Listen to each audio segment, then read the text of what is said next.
Santhosh George കുളങ്ങരയെയും നടൻ വിനായകനെയും എല്ലാ മലയാളികൾക്കും അറിയാവുന്നതാണ്.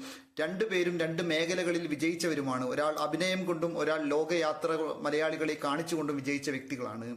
ഇന്നിപ്പോൾ ഇതാ നടൻ വിനായകൻ സന്തോഷ് ജോർജ് കുളങ്ങരയെ വിമർശിച്ചുകൊണ്ട് ഫേസ്ബുക്കിൽ ഒരു പോസ്റ്റ് ഇട്ടിരിക്കുകയാണ്. ആ പോസ്റ്റ് ഞാൻ നിങ്ങൾക്ക് വേണ്ടി ഒന്ന് വായിക്കാം. ഇദ്ദേഹത്തെ നമ്പരുത്. യുവതീ യുവാക്കളോട് ലോകത്തിന്റെ സ്വകാര്യതയിലേക്ക് ക്യാമറ കൊണ്ട് ഒളിഞ്ഞു നോക്കുന്ന ഇദ്ദേഹത്തെ നമ്പരുത്. സ്വന്തം വ്യവസായം വലുതാക്കാൻ ചാനലുകളിൽ വന്നിരുന്ന് ഇന്ത്യയെ എന്ന മഹാരാജ്യത്തെ മോശമായി കാണിച്ച് ആ കാശുകൊണ്ട് കുടുംബം പോറ്റുന്ന ഇദ്ദേഹത്തെ പോലെ ലോകം അറിയാമെന്ന് സ്വയം നടിക്കുന്ന ആളുകളെ നമ്പരുത്. യുവതീ യുവാക്കളെ, നിങ്ങൾ നിങ്ങളുടെ സന്തോഷത്തിന്റെ ലോകത്തേക്ക് പറന്നു പോകൂ. ഇദ്ദേഹത്തെ നമ്പരുത്. ഇതാണ് വിനായകൻ ഫേസ്ബുക്കിൽ കുറിച്ചിരിക്കുന്ന പോസ്റ്റ്. എന്ത് തന്നെയായാലും സന്തോഷ് ജോർജ് കുളങ്ങരയെ പോലെയുള്ള ഒരാളെ ഇത്തരത്തിൽ അധിക്ഷേപിക്കേണ്ടതിന്റെ ആവശ്യം ഉണ്ടായിരുന്നു എന്ന് തോന്നുന്നില്ല. നിങ്ങളുടെ അഭിപ്രായങ്ങൾ കൂടി കമന്റായി